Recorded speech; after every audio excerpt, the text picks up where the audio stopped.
right, everybody. Happy Wednesday. Fresh Takes is back after not quite a hiatus, but a month. Fun life things happen. I can't blame you for disappearing for a month, Nick. But Paul Russo, Nick Felice across from me as always. Nick, good to see you in the flesh in the studio. It's not like I haven't seen you for a month, but I just saw you last weekend. At our usual space here, it's been a while. Yeah, it's good to be back. A lot has happened. I think the last podcast we did, we were talking about our Heat versus the Knicks. Yep. And your Heat just played a wild 7-game series right after that. So, and shout out the Southern Florida teams, man. Yeah, it's going to being a South Florida-esque, Podcast. I guess, podcast for the day. Yeah, I mean, it's look, there's no way around it this time around. So before that, do have to handle quick podcast business and thank our sponsors, Stanley Cup Propane, 4 generations strong as a trustworthy family-owned business with unmatched customer service. You can go online at stanleycuppropane.com for more information, or you can call them toll-free at 1-800-752-4574 today. Since 1937, it's all in time, Nick. The difference has been DeSanto Propane. And look, if you're looking for the ideal place to catch some of these games coming up, I highly recommend Dewey's Tavern, within walking distance of downtown Niagara Falls, just across the Bridge Street Bridge. You can play quick draw, lottery, 19 televisions for all your sporting events, like the NBA Finals and Stanley Cup playoff final. See what I did there? French Open in the morning. Yeah. You got great food for lunch, dinner, bocce, darts, and pool leagues. You can check them out online at deweysthirdward.com. So, with that in mind, you kind of mentioned that. I forgot the French Open was kind of upon us quickly. I kind of forgot. I wouldn't say quickly. I think it was just me kind of forgetting because, look, in the fun space of sports betting that it is now, shout out my guy Johnny Tuttle, but like he rides tennis and he's just been like building up all these tournaments here the past month or so, and it's like French Open starts today, and this was like Monday or whatever it was. My least favorite of the 4 grand. It was just like, holy crap. Yeah, I'm not surprised. Well, is it real?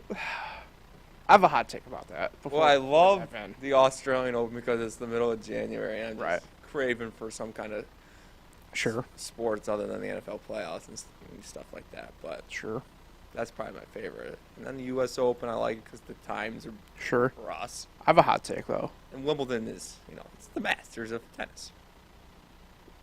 Wimbledon sucks. Wimbledon? I hate the grass surface. I mean, not like the clay is any better. You don't like that they wear white? It's not like the clay is any better, but like grass sucks. That's hard to play on, man. I've never played on clay or grass. Also haven't played on what is it, concrete? Yeah, but that's the same that you played on in high school. I mean, effectively. I haven't played on actually I haven't played tennis in probably half a decade, but you used to have a killer serve. Yeah, very, very killer indeed. Killer. Hop it up in the air, and it was tough to hit. I gotta admit, but I don't know. I think on grass it'd be a lot better. So you're telling me Wimbledon's your least favorite? Is it French? It's just I mean, I don't know. French Open your favorite? No. U.S. Open. Hard to go against the U.S. Open for me personally. So yeah. At least the Aussie and the U.S. Open, like, people get rowdy a little bit for it. You know what I mean? Like, I don't know. That's just the French Open. I think they've gotten rid of it. When COVID was going on, they had a curfew. Yeah. And it was like, there was a certain time where you had to get out of there. And there was matches still going later in the night. And fans were watching from the streets. It was interesting times. But, it's also not the same. Nadal's not in it. Yeah. Obviously, Serena and Federer have retired now. Mm. It's just you lose. Tennis has got it. Tennis is a little bit of a problem right now. Maybe it's a little like NASCAR, trying to find that next big name. Because for a while there, NASCAR and tennis had tons of big names. Mm. Now they're kind of they obviously if you follow the sports, you're gonna know them. Well, NASCAR's biggest name is in some trouble at the moment, but that'll happen. But you get my point. Yeah. The Jimmy Johnsons, even though he's technically still in it, but he's still there. the Jimmy Johnsons, the Dale Jr.'s, Jeff Gardens, the Tony Stewarts, they're not in the sport anymore. Sure. So it's like a tennis. You're losing Federer, you lose Joker. Next batch is coming. Don't worry. Well, yeah. I mean, there's a lot of there's always rising stars in every sport, but I don't know. Let's jump right in here because it's a very busy time for really, I guess, everyone here, but you especially, Nick, you got to go up to St. John Fisher, right? So let's jump right in. The NBA Finals begin here. Miami Heat and Denver Nuggets, like everybody expected. I mean, I don't know. Nuggets. How do we want to start with this? Do we want to go the Heat route first, or do we want to go the Nuggets route first? I say we do the Heat route first. Eating up chicken nuggets. Because you realize how many people are using that joke? Really? Yeah, it's unbearable.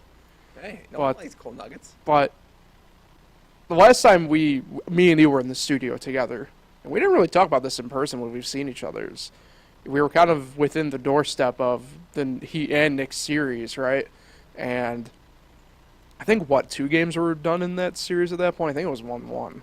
But, yeah, y'all got lucky. Yeah, keep talking that talk. You got Julius wannabe Randle out here, and you got some interesting stuff. Not to get completely off topic here, but I saw the GM's gonna part ways, so I don't. You guys, the Knicks are interesting because to me they're at the crossroads anyway with some stuff because they are ready to take that next step at this point, and I don't know if there's a couple of people in line that are going to be with them for that, and it's very interesting. I didn't necessarily have, I guess, the GM, and I'm guessing Rose is fine at this point. It's contract. It's very interesting. Either way. Barry's contract ended. Yeah, it's very interesting. Either way, but the Heat go through the Knicks in a 6-game series, 7 games with Boston that were just hectic. By any means, right? Go up 3-0, but yeah. I guess we'll choose Heat first. Clearly. I want to get your thoughts on Game 6. Obviously, probably the most memorable game of this entire series. Maybe in terms of the positive side of things, right? It's got to be because it's hard to, I think, ignore at the same token just how bad Boston played collectively in that series, right? And yeah, I mean, it's interesting how the Heat were compensating. They were clearly targeting Tatum for, the double team there. And, honestly, the guy who gets left open is the smallest guy on the court, and Derek White, who probably was the hottest guy on the court at that point, shooting-wise, outside of maybe Duncan Robinson, but he had missed 2 shots prior. So, I don't know. Yeah, it's weird. I would make the case that Game 7 might be more memorable just for all the maybe wrong reasons in the grander scheme of what will be the NBA offseason this upcoming summer. If this were the Knicks from a few years ago, I'd tell you Jaylen Brown's going to be a New York Knick, but I don't know who would want the guy at this point. Man, it's kind of wild how just bad he played collectively, and for as good as Tatum was for literally 3/4 of that series, he went missing an awful lot in the fourth throughout the whole time. And I don't see a way that Boston team is going to be completely still intact next year. I don't think there's a way. For as much flack as I was giving Mazzulla, only so much you can do in his position. Obviously a rookie head coach. This was a guy who was on the second line last year. Right now on the first line of seats, the second line of seats. And he's going to have his own coaching staff. He's going to be able to bring it over the summer. An interesting part that I forgot about, he lost his top assistant midway through the year this year in Damon Stoudemire, who took the Georgia Tech head coaching job. So, I don't know how much that actually plays into it, right? I think it's interesting. And I've been a big Jaylen Brown guy, I think, his whole career. Because at the start of it, I really loved his defensive intensity, and I think that's kind of fallen by the wayside recently because he's trying to be better on offense. It's just not working. So there's going to be an interesting offseason ahead with that. I think obviously you keep Tatum out of the two. I don't. I think you'd be pretty stupid as much as I'm not a fan of his game at this point. I kind of liken him to the forward version of Karl Anthony Towns. Obviously. It's interesting because I know we're supposed to be talking about maybe more of the Heat here, but it's hard not to ignore kind of just how flat Boston became. But I'm going to bring up this point without even mentioning it, and I think everyone will understand what I'm talking about. Paul, I got to ask you, any deja vu as a New York Yankees fan and a Miami Heat fan going into that Game 7? I think it was a little bit of two different. And you know what I'm talking about. Yeah, I mean, for me, probably less so than maybe others. I mean, I'm sure there's other Yankee Heat fans collectively out there, right? But I think it was a little bit different because, I mean, you can tell the people what I'm talking about. Well, I mean, yeah, the 3-0 collapse. I think it was it's a little bit different, right? I mean, the Yankees went into it's tough to grade out baseball to basketball in this sense, right? But the Yankees were, on paper, a better team than the Heat were supposed to be within that postseason run, right? And that was the first NBA team to ever host it. I wouldn't say I was like worried. Like, I bet the Miami money line Game 7 because it was like 8.5, wasn't it? No, I did the money line. I mean, I did outright. Yeah, I mean, yeah. I mean, so again, I wasn't feeling anything different one way or another on it. I mean, the Heat were kind of playing with house money still at that point. I mean, they still are. I mean, right? I mean, the Nuggets are overwhelming favorites in the finals, right? I mean, the Heat are still playing with house money. So I think it's a little bit different than maybe how 2004 went for the Yankees playing the Red Sox compared to the Heat playing the Celtics in 2023. But the Heat, let's shift over here because the Heat have just been. You want to talk about overall, I think it kind of gets lost. This is a team that's literally celebrating their 35th anniversary this year as a team, and they've been to 7 finals in this stretch. Have won 3. Within obviously a shot last year, if people want to keep talking about certain things last year, right? They're a shot away from an 8th, so. Second, 8 seed, high five. Yes, Knicks bros over there. Yeah, it's interesting, right? Because I've heard Jeff Van Gundy talk on a couple of different podcasts now at this point in regards to the series coming up, and he said this Heat team is probably better than that Knicks team in terms of collective whatever. And it's interesting because you look at it and like the Nuggets, I think, are the one team, to me personally speaking, that when they say that they aren't taking the Heat lightly, actually mean that they aren't taking the Heat lightly coming up. And that's not a shot on, say, Milwaukee. That's not a shot on, say, the Knicks. Not a shot on, say, the Celtics. But I think it helps that you just have seen them now kind of just... What a shot in Chicago. Well, I mean, the Heat, losing that game. The Heat were 3 minutes and 45 seconds away from not making it, right? I mean, after losing to Atlanta in the first play-in game. So it's interesting. I think it's easy to say, but you really have, in my mind, a battle of 2 of the top 3 head coaches in the league, right, in Spoelstra and Mike Malone. I think Mike Malone gets not a lot of credit he deserves. And, this was a guy who for a year or so was on the outside looking in and coaching again in the NBA at certain points, really, to be fair. And the fact that he landed in Denver when he did, the fact that he's got this team playing in such a way that they just are buying into the mindset of, and they really are. They might be the most disrespected 1 seed I've ever seen. And it's kind of wild to think about given the fact that, and for a lot of people it's revisionist history, but for me it's not, because if I had an MVP vote, I was giving it to Jokic. And it's kind of funny seeing a lot of these guys do revisionist history all of a sudden with like, well, maybe we probably should have voted for Jokic. Like, you think? Like, you see what he's doing this playoff run? He's averaging a triple-double. Like, he's playing even more like a man possessed than he usually does. I don't know. I gotta ask you. Yeah. Surprised your Heat made it? I mean, it's hard not to be, right? As an 8th seed, it's hard not to be surprised. I mean, you gotta remember, this was You're not, the 1 seed last year. Right, you aren't supposed to do the things that you aren't supposed to do in that sense, right? It's weird because, right, I mean, they're the 1 seed last year and everything like that, but it's not a very different team. They didn't do anything to improve from last year all that much, if at all, really, to be completely honest. I mean, when your two biggest acquisitions were in-season signings because of, where I'm having a mind fart right now. The buyouts in Kevin Love and Cody Zeller, but look, and this is the thing. I agree with Spoelstra here. Like, stop calling them undrafted players. They're professionals. Your Gabe Vincents, your Caleb Martins, right? Your Duncan Robinsons, your Max Struces. At this point, Haywood Highsmiths, right? They played meaningful minutes. They know what they're doing out there. Clearly, Caleb Martin knows what he's doing out there. To me, to be completely honest, I thought he should have been East Conference Final MVP. I don't think the Heat are remotely in it at the end anymore if he's not on the court. So, at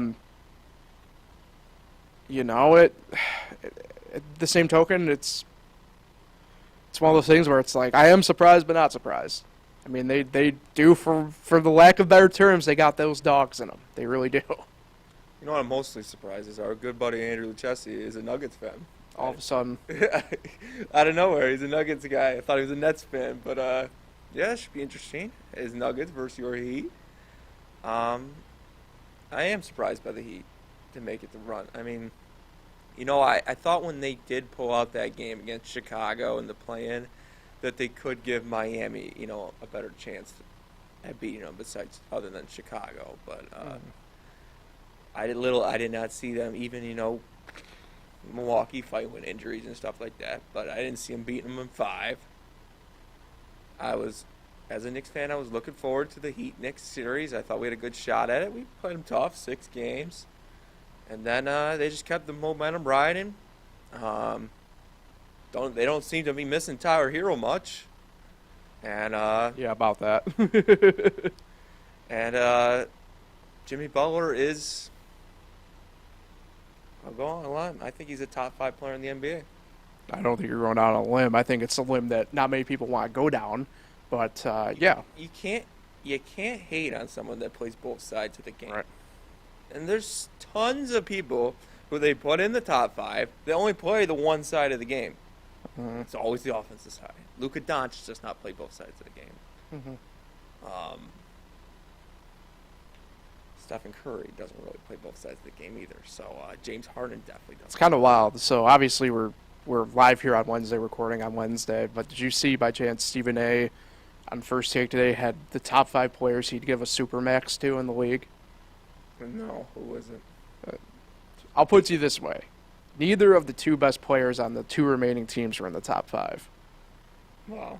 It was in no particular order because I can't remember the exact order. It was Luka, Steph, LeBron, Giannis, and Lillard? No, Tatum, I think, actually. Tatum, probably. But, he does know LeBron's 38, right? Here's what I'll Curry, by the way, it's kind of wild to think about this. Curry's not exactly young either. I think he's 37, 36, 37. He's only a year or 2 behind LeBron. I'm a Luka hater. I think he's overrated. Ooh. He's a great player, great scorer. Don't let Chris Stops blind you from Eastern European but guys. For a guy in his prime, I don't know if he's not even in his prime, but he's playing at elite level. Mm-hmm. For him to not even make the plan in a weak Western Conference, it's just a shame. It's interesting because again, I don't want to get too far off topic here, but you want to talk about a team at a crossroads this offseason? I mean, I wouldn't bring Kyrie back. I would find a way to they need a big of some sort. It's no slight on Dwight Powell, but I don't know. That's an interesting case of if I'm the Knicks, if Randall wants to go there, Same goes with Lillard. It's weird. Same goes with Lillard. Yeah. No, yeah. He's a great player. Contract-wise, a little overpaid. Very much overpaid. I mean, he's a great player, but what has he done? He hasn't done anything. Keeps missing the play-ins and. Nah. Let's talk about the Nuggets here. I think they're probably the most disrespected 1 seed, at least that I've seen. Boston gets to play 2 8 seeds. Well, I mean, look, but even then, everybody was so picking the Sixers, or the Lakers. That's why I think about the Lakers and the Sixers collectively as a unit here. But, like, and I may have been, like, a little bit of it. Like, I didn't expect them to sweep the Lakers. I figured you at least pip one out of them, right? But, like, they come back from, like, that game 3, for example, like, down the whole game pretty much. They come thundering back. At this point, like, when we get to predictions here in a few minutes, like, admittedly, I'm going to end up being on the homer side of this. It's hard not to be completely honest, right? But, like, if, like, the Heat have a problem. Like, they aren't going to be able to guard Jokic well, if at all. Nobody can guard him. Like, don't get me wrong, I think Bam gets a bit of a rough shot. And I've been on him a little bit, you know, admittedly, because at this point with him, I don't want to say he's at his ceiling, but, like, I can't imagine if he hasn't improved in the areas he needs to improve upon at this point, he's going to do it. I mean, he's in year technically 6, I think. But, like, even then, if Bam was as good as a defender as he should be, he's just not big enough to guard Jokic. And so that's where I think the Heat zone's going to have to, I don't know if necessarily step up is the way to do it, but, like, they're going to have to do something, like, frankly, probably some Jordan rules element of it where it's you either hyper-focus on him or you just kind of let him go and do his own thing and you hyper-focus on the other 4, you know? And the Nuggets, it's weird because of, like, the history that they've had in the past year between the two teams. But, like, Jokic is probably, you know, outside of Butler, my favorite player in the league. Like, I've loved you. I mean, you know this. I've loved Jokic for a while now. Like, outside of, like, my impulse buy of the Butler jersey a few weeks ago, the last NBA jersey I bought was a Jokic jersey a couple of years ago. So, I mean, it's hard not to just heap respects upon this guy. He's that good. I don't think people fully grasp. Like, we are literally looking at this generational type player, and I don't think people fully realize that in Jokic. I just don't. They don't. I mean, this guy, I'm a big fantasy guy, as mentioned before. He's guaranteed to be the top fantasy player, top fantasy scorer in fantasy basketball. He's been it for the last few years, and he's going to be doing it until he retires. I just don't see anyone passing him. He just puts up unbelievable numbers.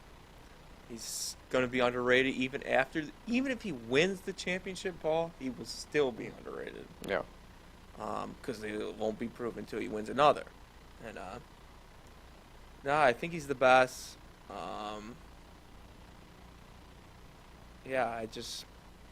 Sure, Embiid had a great year as well. It was really just between those two. I mean, maybe Giannis, but, you know, I don't know. I think the Nuggets are playing the best they've ever played, and Jokic just seems to improve every year, and it's crazy that he can improve. I don't know. I think he's proven that he maybe should have won a third straight year this year. Yeah. The Nuggets, they were finally the 4th of the ABA teams to make the NBA Finals.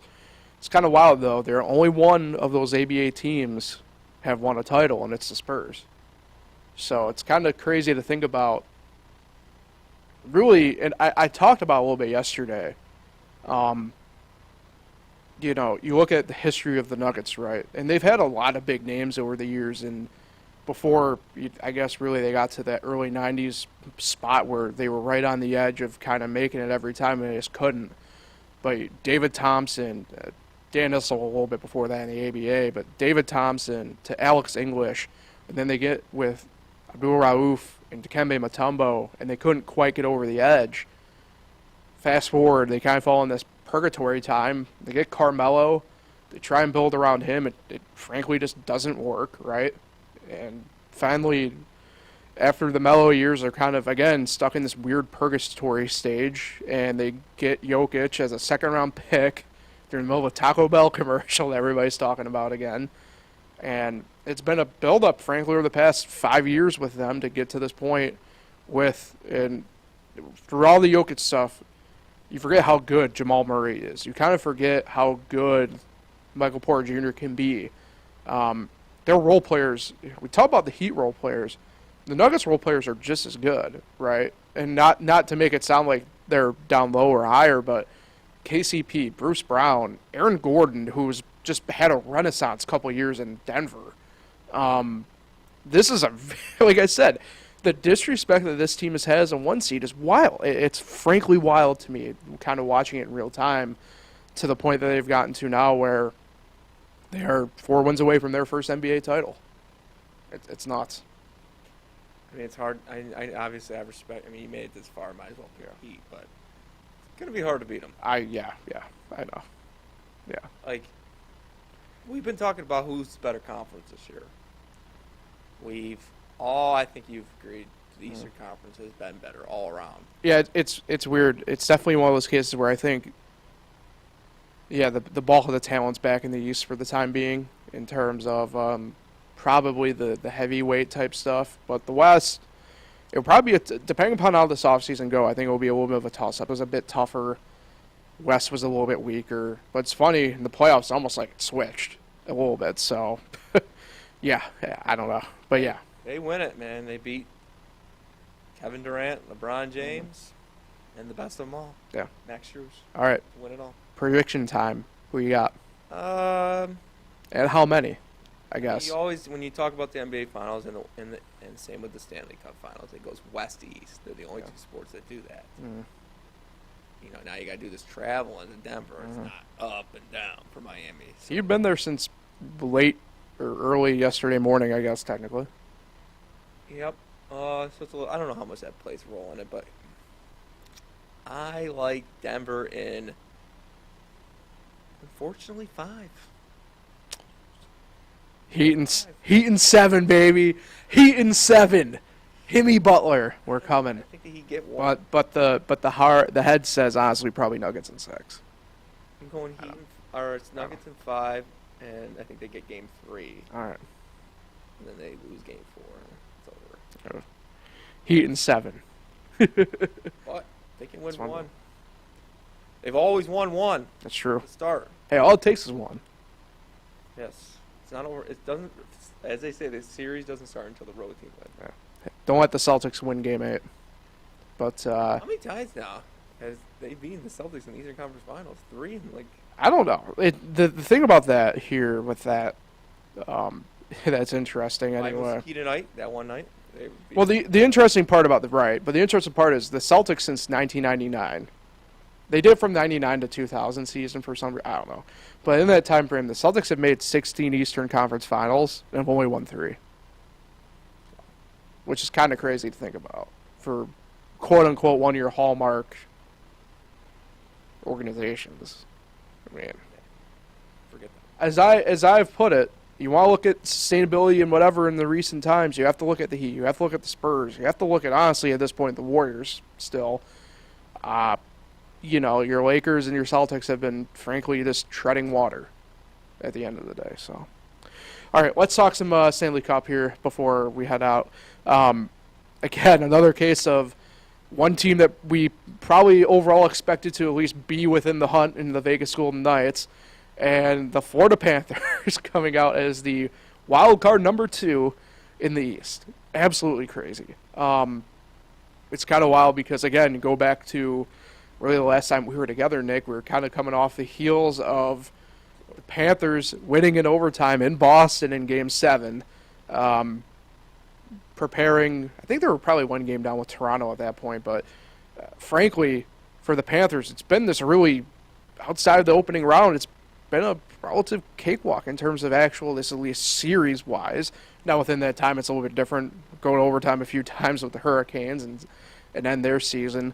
And it hasn't exactly been, again, you look at it from Vegas' perspective, it's kind of been a little bit similar, but Vegas a little bit, I'd say, more hands full with the Dallas Stars in the Western Conference Final for there. But Vegas kind of expected maybe a little bit of this run. The Panthers, though, like I said, I said this yesterday, a bit of a team at probably going into the year a bit of crossroads. They didn't know what they were doing. They lose Jonathan Huberdeau, and they don't know, the goaltender situation for them all year has been a bit sketchy, but they've gotten hot at the right time, and that's, in hockey, one of the biggest things is goaltending and getting hot at the right time, and both these teams, right, have had really good stuff. Sergei Bobrovsky has kind of come on here this few past round They ran a different goalie there in the Boston series, but Aiden Hill in Vegas, I mean, this is going to be his national coming out party. Aiden Hill, the Stanley Cup Final, this really excellent goaltending by him this whole playoff run so far for Vegas, and I'd say the Stanley Cup playoffs here really, they've been living up to what we hype the NHL really to be, right? When it comes push comes to shove, the Stanley Cup playoffs are some of our favorites, if not the favorite, and this run again has showed, in my mind, why that holds true. Not surprising. See another Florida team represented in South Florida specifically. In the hockey, you had Tampa Bay for a while there, and now you got Florida. Correct me if I'm wrong. This Florida Panthers team was the number 1 seed in the Eastern Conference last year. What? Thanks for listening. Sorry, I shout out Josh. He sent me a message. So. Correct me if I'm wrong. This Florida Panthers team was the number 1 overall seed in last year's playoffs. Were they the Presidents? I don't know if they were the Presidents, but the number 1 in the Eastern Conference. They might have been. I'd have to let me do some research on that. If it is, it sounds pretty familiar to the Heat. They were the number 1 seed in the Eastern Conference last year. It's going to be tough. Vegas. When I think of Vegas, I think of obviously, it's a great place to live. So dry heat. But I think of the Rangers. Did they go for the wrong superstar? Should they have traded a little bit more for Jack Eichel instead of Patrick Kane? So Jack Eichel, definitely not a favorite name around here in this area with the Buffalo Sabres. But Vegas. There's a lot of Sabres flavor throughout this Stanley Cup Final, by the way. It was a nice run by Seattle. Mm. Had to come to an end because of Dallas. By the way, not to interrupt, I do have an answer here. They were the number 1 team out of the Atlantic and the top seed in the East last year. So sounds pretty similar to the Heat. Correct. And now here they are a year later, rebounding as the number 8 seed. But you knew something was up when they upsetted Boston like that. And so this team's not bad, and Carolina's a great team. Mm-hmm. They never seem to. They didn't make the conference finals this year, but they never seem to have enough to make it of late. But how can you not go against? You can't go against Vegas right now. Jack Eichel and they're playing. Look, this Vegas team. They don't have a ton of the core still there, but like Jonathan Marchessault is still there, for example, right? One of the original Knights. And it's kind of crazy to think about. Like, they're always in contention, right? This young team, youngish team at this point, I don't know. Look, they're in their 6th season of operation, right? Yeah, that was 6 years ago. And when they 18, 19, 20, 21, 22, yeah, 23. Yeah. So when they made the Stanley Cup Final in their first ever year. Now, it's interesting. Both these teams are making their 2nd Stanley Cup Finals appearances ever. Both haven't won it, so we're having a fresh champion. Florida made it in '96 when that was just their 3rd year of existence. So it's kind of crazy in that they've been stuck again in this area of what are we doing? Perpetually, what are we doing? That's the Florida Panthers story in a way. And it helps, I think, just by stuff I listen to, like Le Batard, they're based down there, and while they're not hockey-centric, they have hockey-centric folks working on the show, and so it's always easy to hear them gripe about, the Panthers, but... They deserve it. The Marlins and the Dolphins, Well, yeah. They suck. Yeah. The Dolphins? I don't know about suck. Oh, well. Marlins are above 500. Dolphins, Never not to go too far down, our stretch here, but... I think Bills fans are going to be in for a rude awakening this year with Miami. I think it's safe to say the right Russo brother roots for the right Miami team. The Miami Grand Prix of F1? But I don't know. So I get the sense you're going down for what your prediction is going to be, and I'm kind of with you a little bit here just because of Vegas, to me, has just been the consistently better team, right? And it kind of falls into... I guess in a way how overall I should feel about the Heat, right? Is like Vegas has been better all year. They've had less questions all year. They've had, frankly, just the better year, right? So I do think, though, the Panthers, they're not going to go down easy. They will, in theory, I think they should scrap out better than the Heat do. I'd maybe call it the optimist in me, because there's nothing better in sports than, right, Stanley Cup Game 7. Give me Vegas in 7, I think. Thoughts on Seattle real quick? What a year, right? I mean, it's interesting because, again, I did bring this up a little bit yesterday. You look at the expansion draft that Vegas had, and it was the first one in 16 years, 15, 16 years since Columbus came in the league in 2002. And I don't know if it's teams kind of forgot who to actually protect in these drafts or stuff like that, but Vegas did a great job organizationally developing anyway, but it helps when you have guys like Jonathan March is so unprotected. And you know, you want to go down through the list, right? Marc-Andre Fleury, who is now with the Wild and stuff like that. And say what you want, but, you know, a guy, say, like Ryan Reeves or Nick Schmidt, or your list goes on, right? And it was interesting to kind of see how Seattle went about drafting. And there were guys that were left unprotected that maybe in hindsight should have been to a degree, right? Like Yanni Gourde comes to mind with the Lightning, but Lightning are in cap hell, so they had to do something. And to me, anyway, Seattle's going to be in a really good spot moving forward. They have a really good goaltender in Philip Grubauer. The guys up on the front line, kind of more or less led by Yanni Gourde at this point, they're going to be fine. I don't know. It will be interesting to kind of see how next year kind of goes here, right? But they're in a good spot. And I think for a second-year team in a spot where they weren't going to have the luxuries that Vegas kind of had, did really good, obviously. But the first 2 years, I think if you're within the Kraken organization, you're a Kraken fan, could not have gone any better. They really couldn't have. So I'm going to be rooting for Vegas, but my guy Brooks Koepka's a Florida Panthers fan, so yeah, me and Brooks pretty close. And a Heat fan. Me and Brooks pretty close now. He's a Heat fan. Yeah, but no one's beating the Nuggets. So I'm going Panthers in 7.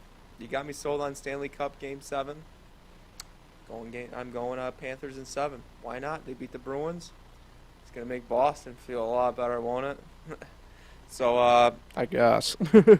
Yeah, no, I'm kidding. But I'm not a big Boston guy. So, yeah, let's root for the Panthers. All right. South Florida Flair in the winter playoffs. You got Vegas in 7. I do. Okay. Heat in 7, Vegas in 7. All right, so that'll do it for Fresh Takes for today. Appreciate everybody for tuning in. Yeah, appreciate it. If you can't catch us a lot, yeah, well, we'll get back to you in a second. I have to do the homework the housework portion of it over here. All right. Can't watch us live here on YouTube. Make sure catch up anytime YouTube, Spotify for podcasters. Nick, before we get you out of here, who are you shouting out? It's been a while. You should probably have 4 people stacked up. Yeah. Actually not gonna go to birthday today. I'm gonna shout out our good friend of the pod. Going with Ryan Johnson, and watched the Penyan Palmac baseball game with him yesterday at Colburn Park. He's still a big fan of the pod. Great game. Palmac moved on to their 2nd straight regionals, and yeah, shout out Ryan. JV Newark coach, I found out yesterday too. Yeah, he's been there. Don't kill me. I think it's his 3rd year. I want to say 3rd year. I could be wrong. I probably am wrong. I'm sorry. Shout out Ryan. But yeah, I saw him last week up at Baseball for Us. I know they have a game tonight as well for their team, the Lakers. I'm over at the Pioneers, so I think they play the Mets. Is it the Mets they got tonight? Then we got the Grizzlies or Lumberjacks. Oh, we got the Lumberjacks. I don't know. My mind's a mess. I got too much stuff going on in the brain to fully grasp on. But Nick, you're not going to Pittsburgh randomly next Wednesday, right? Will we here next Wednesday or? Not that I know of. Yeah. Did you at least get sheets? Yeah, we did get sheets on the way home. Good. Yes. For sure. That wasn't so I can't really. That wasn't a confident answer out of you. Yeah. Yeah. I'll try to be here next week. Thanks for having me. No problem, Nick. Happy to have you on as the name card and portion of it, and you looking over my shoulder. There we go. That shoulder. And everything like that. So, yeah, like Nick said, we'll be here next week. Till then, happy winter sports playoff finals in the summer, everybody. Happy Mother's Day. That was a month ago at this point. Hey, wasn't on for it. It's a fair point. Memorial Day. I think we missed Easter. Probably. But we'll talk with everybody next Wednesday.